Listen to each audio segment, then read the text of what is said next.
Put your feet up. Relax.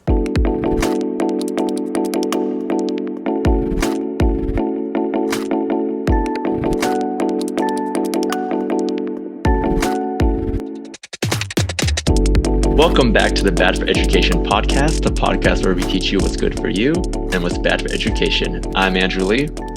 I am Jason. So we're kind of laughing right now because I just did it again. If you listen to the last episode, I didn't hit record again, and we're recording another episode twice in a row. So yeah, we're recording things like 4 times, 4 times the charm, as they say. How does that happen twice in the same day? I don't know, man. But you know what? Half is on me. I should have noticed that there wasn't a record there. So I'm just as guilty as you are. Oh yeah, you see on your end too, right? The recording feature? Yeah. Okay. Yeah. So I guess we are both at fault. Thank you for that, for accepting half the blame. But yeah, we're recording it again. And we are back today with an episode about hackathons. If you don't know what a hackathon is, it's exactly what it sounds like, hacking marathon. So basically a group of people get together and they sit down and they work on a project, for a certain duration of time and try to get an MVP out of that duration of time. And just, MVP means minimal viable product. So it's a working functional prototype of something within a lot amount of time.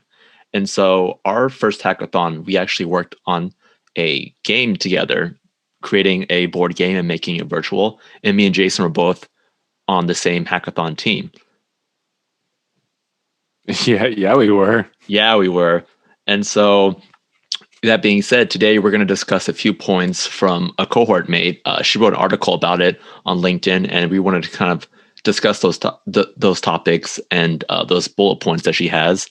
Michelle Poole, shout out to you. Thanks for writing this article. We will definitely put this in the show notes as well. So if you have a hard time keeping up or just want to read the article yourself, just go on the show notes and you can read it for yourself. It's a fantastic little article. Really keeps it simple for people that if you're going through your first or even second hackathon, really good little notes to keep in mind that'll help you. Yes. And so just going off of that, our first bullet point that we have is take breaks. So when you're in a hackathon, you're going to be sitting for long periods of time, just trying to rush and pump out as much code as you want or as you can. But it's very important and vital to your health that you take breaks and you take them often, because your brain is like a muscle, and like any muscle, it needs a lot of rest. If you keep on going, you're going to get a lot of diminishing results, and you're just going to be pounding your head against the wall because you're just so burnt out. And so plan to take like 5 to 10 minute breaks every hour or so, walk away, stretch, do a little jog or something. Because I know for myself, when I try to take a break, it actually helps clear my mind. And when I'm having a problem, I come back to it later and all of a sudden it just clicks. Yeah, same here. I know during our first hackathon, excuse me, I didn't take a whole lot of breaks because I was really stressed out because there were some concepts that I didn't feel comfortable using yet. And so I was at the computer for 2-3 hours sometimes. I didn't want to get up. I didn't want to leave. But once I did start getting up and leaving my phone down, not like getting up and like being on my phone, I would get up and stretch and, take a walk or go outside for 10 minutes. You come back in and you really do feel refreshed. Yep, that's so true. That's so true. And so for number 2, something else that helps with the hackathon is the first thing you want to do in a hackathon is kind of rush into everything, because you're like, I'm on a time crunch. Like, how are we going to finish this project in like 3 days, 2 days, whatever, how long the allotted amount of time you're given for a hackathon? Like, how are we going to do it in time? And everyone's first instinct is to dive in and just start, going hard in whatever role that they have, whether it's the front end, back end, more of the web design, anything of that nature. They just want to code immediately. But the thing you should actually aim to do is plan, and we talked about this in a different episode about the agile system, the agile methodology. And so the best thing you can do is kind of plan what you should knock out first, and plan like the entire scope of the project itself, and then plan again and just break it down into as minuscule and modular, bits and pieces you can, and then tackle it that way. So that way you have kind of a framework or an outline of what you're actually doing before you, dive headfirst. Because when that happens, a lot of the times you're coding something and you forget to add something. You're like, oh man, the whole structure is all messed up now because we have to implement this, but there's no way to implement it because we didn't have any, forthcoming blueprint, ahead of time to help us out with it. Yeah, exactly. It's all part of the agile process. I know we used a thing called Meister Task to kind of, that's how you would basically assign tickets in a sense to everybody. And that's part of the planning, is that you have all of that broken down. You have all these little tickets and you have, numbers of 1 through 5 or 1 through 10 of difficulty, things that you are, or priority. And you're going to want to jump straight into code and just say, fuck it. Like, I don't need to plan. I have it all in my head. Like, we're fine. Talk about it for 5 minutes and you're good. And you won't do any of that planning. You're going to come across so many times where there's going to be, oh, I don't know. How is this component supposed to come together? How is this supposed to, oh, where am I supposed to get the information for that? Oh crap, I made an extra component. Or there's going to be a lot of issues. So if you resist the temptation to not jump straight into code with your team, take a couple hours to really pre-plan. Even if it seems like it's a waste of time, it really isn't. It's going to save you so much time in the long run. I promise. Yeah. And going off what you said, like when people do dive into it, they don't know exactly what their roles are as well. And sometimes they end up coding the same thing over and over again. I know I've faced that a couple of times where I think I'm doing something different, but someone's already on it and we didn't communicate that properly and we didn't plan that. And now we're just wasting time because we're both working on the same thing. So that happens too. Yeah, that's a great point. I've had that happen as well. I think that actually did happen in our hackathon. That probably happened with us, actually, right? I think that probably happened with us. I'm pretty sure it did. Yeah. Cool. We've made pretty much all the mistakes. So. Yeah. So that's why we're here to help you guys avoid these mistakes. Exactly. Yeah. And so number 3 is to merge often. So you have, going on based off those other points, you have all the features been mapped out already, right? You plan everything in smaller chunks. And now you want to, push these features up into GitHub or something like that, right?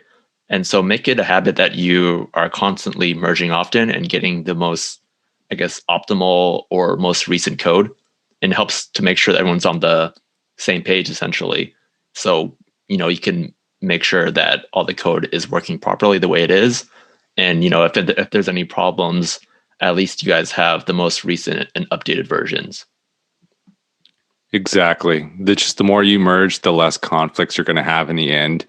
I would say I typically merge every few hours, or whenever I do a new feature, or if I complete something, even if it's like completing a small, 10-line function, I'll do that. I'll merge. If I'm working on a big scale project with a team, once I get that merge confirmed, then I'll always pull from whatever branch that you're, your dev branch, your master branch, or wherever you're working on. And that's so you all are working on the most recent branch. So it's going to mitigate a lot of conflicts. And I know even in Slack, we used Slack as it's kind of a way to communicate with your team, kind of like it's a messaging system for businesses. But I know in GitHub and Slack, you can, I don't know if it's like a plugin or what it is, but you can configure it so that whenever you merge to a certain branch, or whenever you push to a certain branch and that merge gets confirmed, it'll send you guys a notification in Slack, like, hey, so-and-so just performed a merge or whatever. And then it like automatically lets your entire team know to, okay, when I'm done, pull, or if I haven't started, pull. Yeah, that's true. Nothing sucks more than I think working on an not updated branch of something and realizing that there's going to be a bunch of conflicts later on. So I would definitely say, merge often and make those pull requests as often as possible too. So you have the very most updated recent version. Yes, sir. Cool. And the fourth point that Michelle has laid out for us is communication. And that's, very key to any project and any team collaboration. So hackathons are a great opportunity to test how well you kind of work together. And so, sometimes you might face a problem with somebody. Maybe you can't work well with them. Like personalities just, don't mesh too well. It's important to kind of find a way to communicate, even though you might not like the person. It's a good chance to test how well you can work in a situation where, well, maybe you guys don't really jive well, but you got to work on this project together and get stuff done. And that's a major key in a hackathon. You can't just, shoot yourself in the foot and be, petty about something when you can kind of communicate and just work towards a common goal. Also, a thing that I've come to realize that I always thought was kind of pointless when we were going through the program, but now actually working on the job on a team, is how important stand-ups are in the mornings and then closing at the end of the day. And this can go hand in hand with hackathons, even more so. Have as many meetings as you can. Have one with the entire team before you start the day, have one at the very end of the day to wrap up the day. And I would even say, if you're going through the boot camp in a hackathon, I would say like every 2 hours, carve out 5 or 10 minutes to where that can be your break. Stand up, go outside with your team, talk about where you all are. Does anyone have problems? Can I help with something, or do you need any kind of information from, my components or what I'm working on? Just be as communicative as you possibly can, because coding is a team effort. Yeah, and that also builds up camaraderie too. And like you said, if you figured and you're able to push that into like a break kind of segment where you guys all get out and do like a little powwow, that's all the better to build up that team morale, if anything. Yeah, go out for some beers after work and talk about code. Yeah. And so that brings us to our next point, which is take care of yourself. So as much as we need breaks and whatnot, it's great to also, eat regularly, take, your vitamins, drink something that isn't, coffee, and try to get, a rest. Because, once you're doing a hackathon, you want to code all the time. You want to finish all your features and push them as quickly as possible. But it's also important that you yourself are able-bodied to tackle the next, hurdle that comes your way. And so, yeah, just take care of yourself. That's very, very important. Yep. Just taking care of your mind and body. I mean, you can't be the best. You always want to be the best version of yourself, right? Which means taking care of exercising, eating well, not eating shitty foods for every single meal. Especially, it's hard though when you're in the boot camp. I remember it was really hard not to go to McDonald's or something on our breaks for lunch and just eat crappy and then have pizza afterwards, because they always had fucking pizza for us. Always pizza, man. That's so grateful for it, but like at the same time, I'm like, damn, dude, I gained like 10 pounds during that fucking boot camp. Like, yeah, not come out looking healthy. I didn't feel good either. Pizza and beer. That's like the national hackathon meal. That should be on like a flag or something. That's what it is representative of. Hackathon, sure. Beer and coffee. Yep. Energy drinks of some sort. Yeah. Monster. What did one of our peers, what did he always drink? Was it Monster? Oh. No, it was Bang. Bang Energy. There, sponsor us, Bang. Because no, don't sponsor us. I don't want any. Don't sponsor us, Bang. A nice boutique coffee place. Sponsor us, please. I'll take that. Yeah, I'll take some bougie coffee. Yeah, and I guess moving on from that point, after taking care of yourself, also make sure that when you have these deadlines in your hackathons, once you get all that planning and whatnot, make sure you stick to these deadlines. Because time management is very crucial in working in, a slotted amount of time. And so making sure that you're able to meet these deadlines once you plan properly, that's the backbone of, completing your MVP. So, as long as you are on the same page and everything's going according to plan, it should function exactly the same way. And if not, reach out to somebody and get some help to make sure you get, the help that you need to finish your project. Yeah, it's just, if you have, it's like a simulated work environment. If you have a feature that's due on Thursday and it's, Wednesday night and you don't think you're going to hit it, reach out to someone. Don't just show up Thursday and be like, oh crap, I couldn't figure it out. Sorry guys. Reach out before that and be like, hey, I'm having trouble. Can someone help me? Someone will help you. And this goes back to just, communicating with your team. Mm-hmm. And don't slack off. Make your deadlines. Exactly. And so afterwards, another point would be to use dummy data when you are, testing features or, trying to get something up and running as quickly as possible. Sometimes we neglect error handling and things of that nature. So, if you're using, for example, an API or something, try to test it with some dummy data. That way you can make sure that the API is actually working and you're actually making the correct calls, because you can't just leave anything into an assumption, because, the old phrase, it could make an asset of you and me, and you don't want to be that guy that makes that mistake.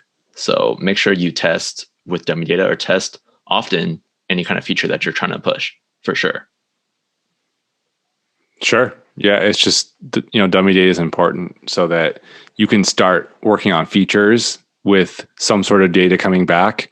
Like say you're making, I don't know, I think one of our hackathons we had to use, it was all centered around APIs. And I know someone on our team was responsible for kind of building out like the front end of it. So in the meantime, while we were making sure we were trying to get the right information back from the APIs, that person needed some dummy data to work with so they could make like dummy API calls, so they could get like some pictures and text back, and they could format it correctly so that when we actually got the right AJAX calls back, or returning the data correctly, all you had to do was pretty much switch the URL and, add in a few different things to the body, and we were good to go.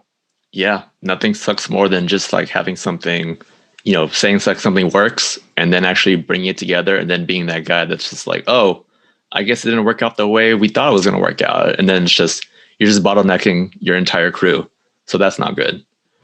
Yeah, just communicate. Everything is centered around communication pretty much. Yep. And number 8, focus on the minimum viable product. So like the points before, you're always on a time crunch. People have like crazy ideas halfway in. They're always thinking like, hey, maybe we could do this, add like a chat feature, add voice commands or something like that. Add something blue sky that, sounds really cool at the time.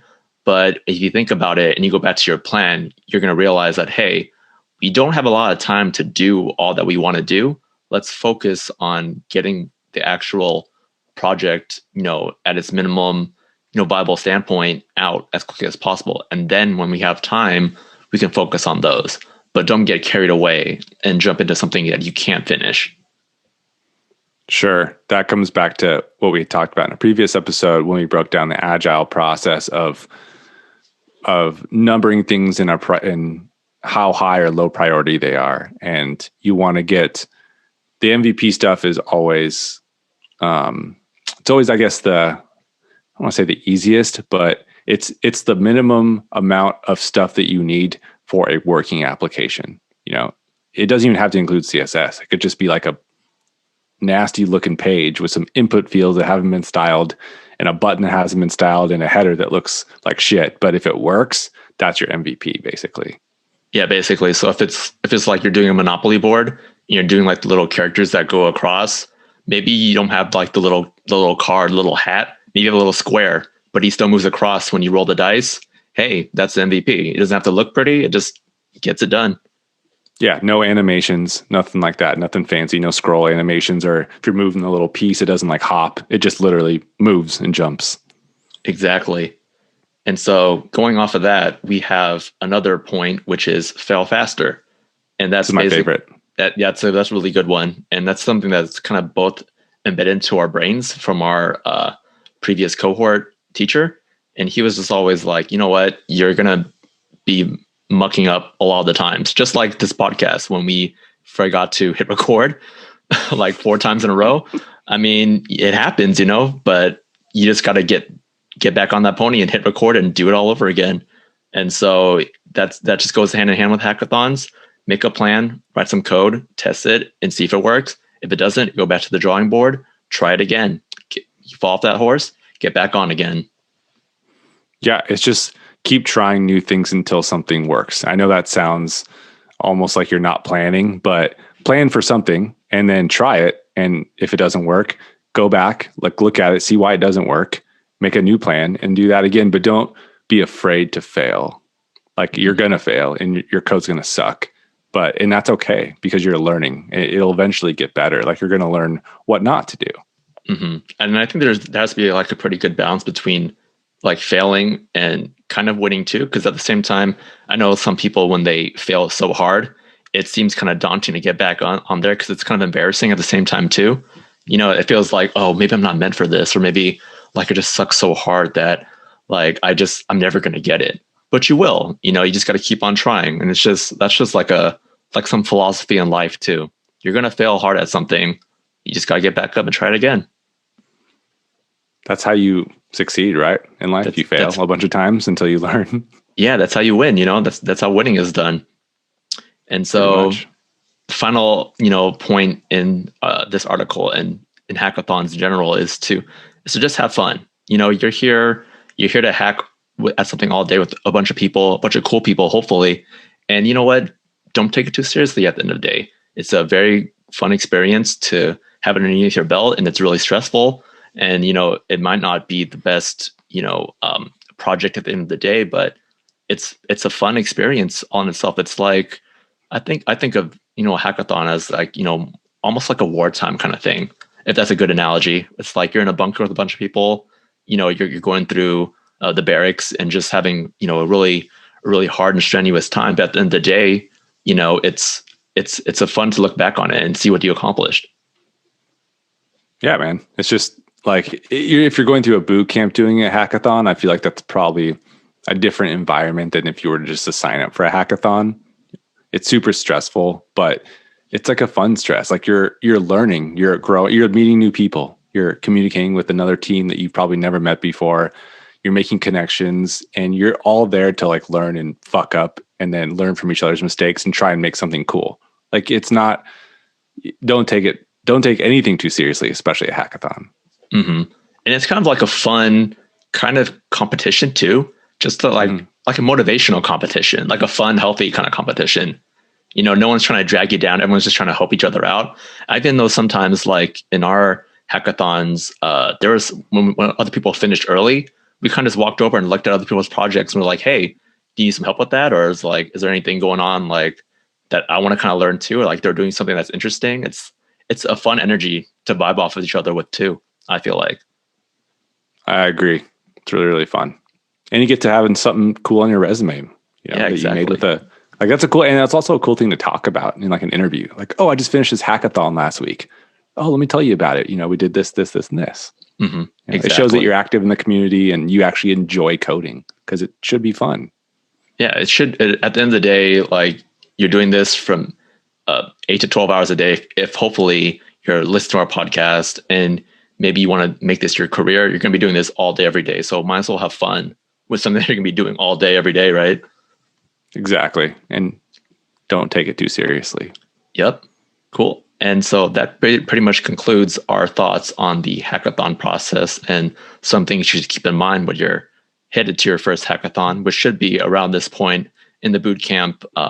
If you are signed up for one, they should be giving you one about this time, since you already have all the major points down for JavaScript, CSS, HTML that we covered in our previous episodes, as well as the agile methodology. And so now we're going to move on to our secondary topic. And that topic is more so, I guess, the biggest letdown that I've had this year. And that is what?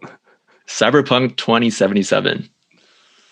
Now, yeah. So if you have kept up with the news or anything like that at all, you know, this is probably like one of the most hotly and highly anticipated games of 2020, but it kind of sucked like hard, like super hard. I don't know, like. So you know more about this than I do. I know what Cyberpunk 2077 is, but I don't know what all happened. So break it down.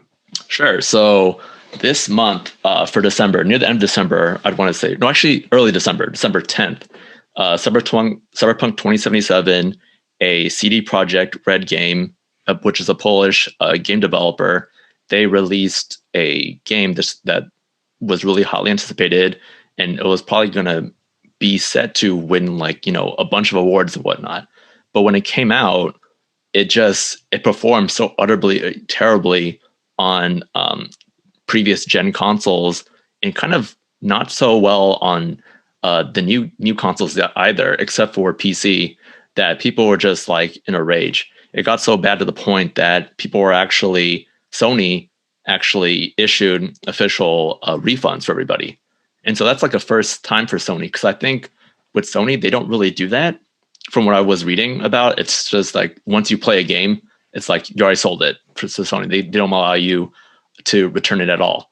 But because it was just so poorly done, and then all the bad PR it got across all the news outlets and all the gaming outlets, it just kind of, I guess, damaged their brand almost irreparably, to be honest. Like, I didn't even have the chance to open it, but I just saw the videos, because I love Cyberpunk as a genre, and I was really, really stoked to get it. But then I saw the footage and read all the reviews, and I was just like, wow, this is craptacular. And I sent it right back. And it tanked their sales horribly, to the point where now they're like facing a lawsuit from like 4 different investors, because they're like, oh, this was fraud. You kind of basically lied to us and said it was supposed to be completed at this time. And it wasn't. It's not even playable. It looks like PS2 crap, and it bugs out. Nothing is, fleshed out. Everything just super sucks about it. And so a lot of the shareholders took a massive hit, and now they're just, it's all the rage in the gaming community right now. It's pretty crazy. Wow. Yeah. And that, kids, is why you don't pre-order games. Yeah, you just don't do that anymore. And I feel like that just comes with like a pitfall of gaming as a whole, I think, and just the new age. Like, right, they're always going to release. It first started with microtransactions, where they're going to release like, oh, let's release half a game and then we'll update it later when we send you guys, the second half for like $20.99 or whatever. And they keep on doing that, and then people buy into that, because they're like, oh, I'm getting so much value out of like paying for it, like the second half of the game, because there's so much extra content they cut out. But the fact is that people don't really fight, or they don't really they don't vote with their dollars as much as they should. And that's the problem. It's, if you keep on paying companies and doing stuff like this, they're going to keep on funneling shitty games. And I know the process of developing games is a lot harder than it was back in the 80s or whatever, when Pac-Man first came out. And it's like, that's super easy to make now. But it's bad practice, I think. I don't know. Yeah. Have you had any problems with that? Like any sucky games you've been kind of playing, or any games that were just released for you that just like totally did not live up to expectations at all? Yeah, definitely. There's been a lot, actually. And that's one of the reasons why I even like kind of fell off for a long time of video games, because it was just like every game that was so hyped up would come out. I'd pre-order it. I'd be super stoked. I'd play it that night, and it was just like, meh, it's okay. Or, hey, if you want to win, like, buy these loot boxes for $30. I'm like, fuck you. Like, I just bought your game for $60. Like, why do I need to buy loot boxes now?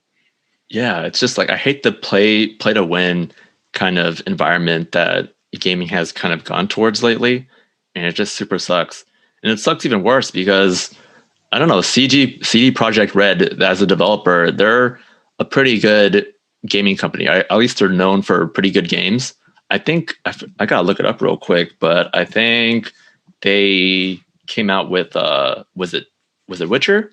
They came out with Witcher, yeah, which was like it was probably one of the most well known and probably most highly rated games of all time. And for them to fall so hard so fast, just because I guess they're trying to maintain their, I guess, reputation or something with investors, is just bad practice in general as a game developer. So one of my friends, he has Cyberpunk on PC, and he said it's awesome. Yeah, I mean, PC gets the best of the best. I feel like you can't really go wrong with PC gaming. There's that whole like, you're either a PC gamer or a console gamer, and so that kind of it goes hand in hand, I guess. Or it's like either one or the other, and PC is always better, is what they say, right? I don't understand the whole console war thing. I've never understood it. Like, just pick one and just play what you like. I don't know. Play what you like. Get it. Yeah. But so was Cyberpunk bad for PS5 as well, or just PS4? It was super buggy on PS4, and it was semi-playable on PS5. Still buggy, but semi-playable. So they pushed it back. How long? man, like there was a recurring joke about it, how much they pushed it back. Like they're making jokes and memes about like, oh, it's not going to be released until 2077 until we're actually living it. But it was pushed, I think three times total. Like it was. So was it? I'm sorry. Was it supposed to come out this year still, or was it supposed to come out last year? It was supposed to come out last year, I believe, and it got pushed to 2019, and then sometime this year, like midway, and then like 3 months later, it got pushed back to December again. And so, man, yeah, it just. I wonder what it looked like back in 2019 when it was supposed to come out. It was like our previous topic, just a block. The minimum viable product was just like a block of people, or like stick figures. Straight up, that's all they had was the MVP. Yeah, just straight up, just little dots across the screen. That's basically what it looked like, to be honest. I haven't watched any footage. I heard from you, and then I saw some article that said PlayStation was like pulling it from their store and giving people refunds, which pretty crazy. So are they going to release it again? Like, are they going to work on it and re-release it? They're saying they did a bunch of hot fixes, which they really didn't do anything. There was like up to 1.5 right now, I think, of different versions. And they say that there will be a stable version come February. But who wants to wait that long? Like it's either just, wait a little bit longer and keep people, I guess, the anticipation riding up, even though it might hurt sales or people might get a little bit frustrated with the late release time, but release something good or don't release it at all. It's like, what a waste of time. And it just damaged their brand to the point where I don't think I could ever trust, like a pre-order sales anymore, because it's like, what's the point if it's going to come out like this? There's no hype. I don't care how much stuff you throw at me, how many bonuses there are. It's just, if it's going to suck this bad and be, perform this horribly on a console that I paid for, and just don't release it at all, or wait until it's finally ready before you release it. For sure. No, I agree. I was going to get the game. I was stoked. Right. It looks so good, but yeah, really never good. Again. So that's a bummer. At this point, it's like for a game that I was super stoked on, I remember, and when it came out, it was one of the worst games I've ever played was Star Wars Battlefront 2 on PS4. I have that. Yeah. Dude, it was the biggest piece of garbage when it came out. It didn't look good. It was 100% pay to win. Like, I'm okay with like if you have in-game purchases, but they're just like skins or like extra, like if they don't impact the actual gameplay, like, and help you progress through the game, I'm all for it. If people want to spend their money, go for it. It's cool. But Battlefront 2 was like, if you want to beat the game quicker or you want to level up faster and you want to, which impacted like the multiplayer, fuck that, dude. Like, it was so expensive. Like, I'm not going to do that. I'm not going to keep buying loot boxes just so I could like have some sort of slight advantage over people in multiplayer. But then a lot of people were buying them and they were doing it because they were actually pretty cool items. But I was just getting destroyed in multi because I just bought the game. So I had to either stop playing, be okay with just getting owned the entire game, and it wasn't fun, or I'd have to pay to win, and I just stopped playing. Yeah, that's not fun. I feel like that's also a thing too, where companies should kind of try to make it free to play, like a viable version of like, hey, here's some stuff that we give inside the game that you could, if you just grind it out, because not a lot of people can afford to just pay hundreds of dollars for these loot boxes or in-game stuff. Nor should you. Benefit. Yeah, you shouldn't have to do that. It should just be outside the box, good to go. Mm-hmm. I know Star Wars, like, I think that was one of, if not the like most downvoted games on Reddit of all time. And the developers went back in, they were forced to go back, remove the whole loot box pay to win feature, put in a bunch of new characters and maps, and basically redo the entire game. And now the game is honestly one of my favorites. It's amazing now. Yeah. And it's because people stood up and actually said something about it though, right? Exactly. And I think from then on, there haven't really been, at least I don't think there's been that many games that have been play to win anymore. Yeah. And I feel like that's a good sign then. I feel like people should, make more of a stand for that kind of stuff. And if they are, going through something like this and people try to, force a play to win on you, they should vote with their dollars and stop playing it altogether. Mm-hmm. And then developers will get, the idea and start, making things a lot more accessible for people, which is a good thing. For sure. I think the smartest business model that I wish I had thought of was the whole Fortnite. What is Fortnite again? Like, what is that? What is that? It's an online battle royale, multiplayer game, first person shooter, but it's a free game. Like, you don't have to pay anything to play it. And you can play with your friends. But the way they make their money is they offer loot boxes, but the loot boxes don't give you an advantage on like the playing field. They're just skins, emotes, that whole shindig, and people eat it up, man. They spend hundreds of dollars on these skins because they're rad skins, but dude, like they're killing it. Like it's cool because anyone can play the game. It's accessible to anybody, even on mobile. I think they pulled it from the iOS store, but it's just such a smart, like a lot of games are doing that now. There's another one called like Rogue Company that a lot of my friends are playing, and it's just super smart for multiplayer games because people get obsessed with these games and they want like upgrades on their skins, which they're not necessary whatsoever, but kids want all that flashy stuff. Yeah, that's actually really true. You remember that game I tried getting you into? And I think we discussed this in our previous video game episode, Genshin Impact. Mm-hmm. That's like the same exact thing. There's always these bunch of in-game purchases, but they give it to you all for free, and they update it for you for free too. And it's cross-platform too, which I think is like the craziest thing that's ever come into our generation, cross-platform gaming, because it's like now you can't go anywhere. They have you latched on forever because you're like, I'm on the mobile, switch to console, switch to PC. It's like you have like honestly forever buyers or forever people vouching for you, and people like that fan base will always grow because it's free and it's always accessible. Yeah, super smart. That's nuts. We gotta do that, Jason. We gotta build a game that's like that. But unfortunately, I'm not that great of an artist, and my gaming skills only go up to like our board gaming kind of thing, or something else, like something not too crazy like that. Our Emotep Hackathon 1. Our back to our board games, our Emotep, or what else did we make in our hackathon? We made something else, right? Like the second hackathon? It was just a bunch of APIs. It was like an API. It was like a coffee / beer finder thing, like a study study finder. What did we use? We used the Yelp API, Google Maps, Dark Sky. One more. I think we used like 4 APIs. Yelp, Google Maps, Dark Sky, and like some beer me or whatever, or like the beer one. Yeah. Something like that. Yeah.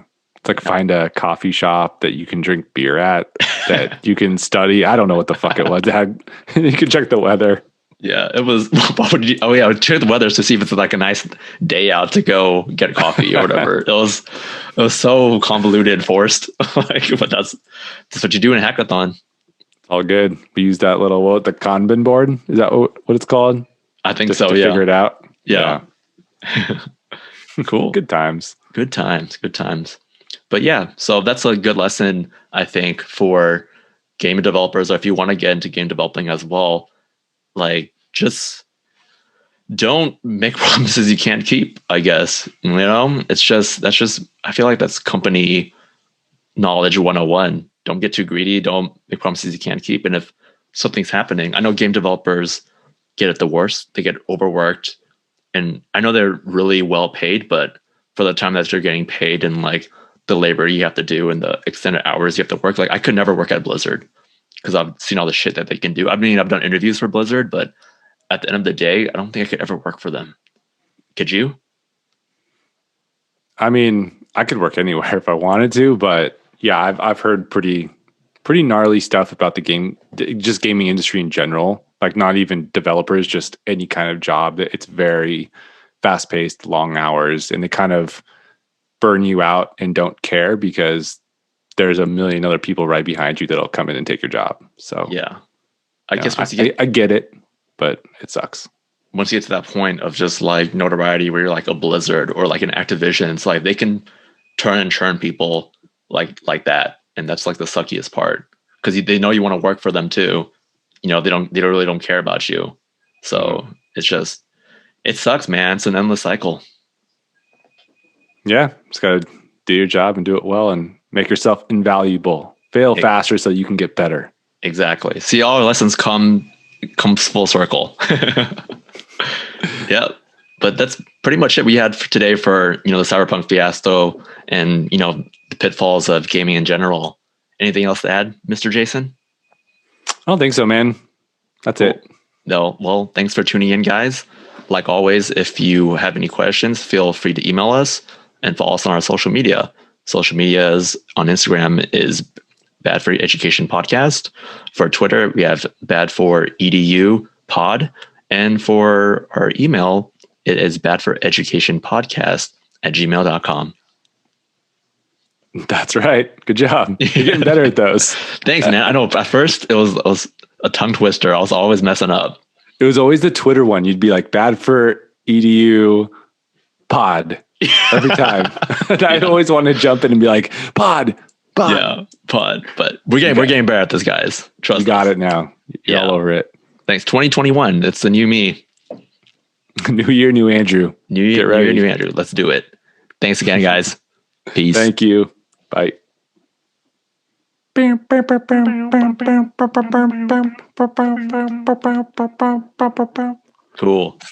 Dope. Good episode.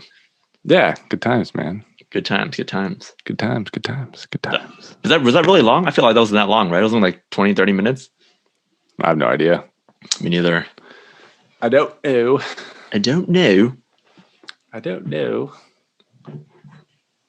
Cool. So I'm going to try to record that or stripped audio right now real quick and get back to you as soon as possible. Sick. Cool. Sounds good, man. I'll get it going for you. Thank you, sir. I will catch up with you pretty soon. And yeah. Sounds good. When's the next time you're free for another record session? Whenever, man. Whenever. I'll let you know. Yeah. Maybe I'll just try to do like a Zoom series until everything clears up, if anything. Sure. Yeah, I'm down with whatever. I should get the test results back in a few days, so I'll keep you updated. Cool, because I bought the tripod, man. I'm ready to like set it up. It's just we haven't had a chance. So once it comes out negatory, I'm down to like link back up, get the workouts done, and then get back into filming it again too. Yeah, me too. Coolio. Cool. Dope. So I will see you soon, my friend. All right, man. Sounds good. Peace. Have a good night. Later. Bye, dude.